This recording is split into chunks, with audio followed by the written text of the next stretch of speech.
নমস্কার, আমি মৃদুলা চ্যাটার্জি। আজকে শোনাবো রুদ্র গোস্বামীর কবিতা ঘর। মেয়েটা পাখি হতে চাইল, আমি বুকের বাঁদিকে আকাশ পেতে দিলাম। 2-4 দিন ইচ্ছে মতো ওড়াউড়ি করে বলল তার একটা গাছ চাই। মাটিতে পা পুঁতে ঠায় দাঁড়িয়ে রইলাম। এ ডাল সে ডাল ঘুরে ঘুরে সে আমাকে শোনালো অরণ্য বিষাদ। তারপর টানতে টানতে একটা পাহাড়ি ঝর্ণার কাছে নিয়ে এসে বলল তারও এমন একটা পাহাড় ছিল, সেও কখনো পাহাড়ের জন্য নদী হতো।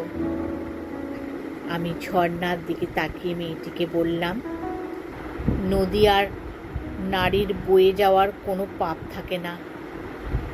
সে কিছু ফুটে থাকা ফুলের দিকে দেখিয়ে জানতে চাইল কি নাম।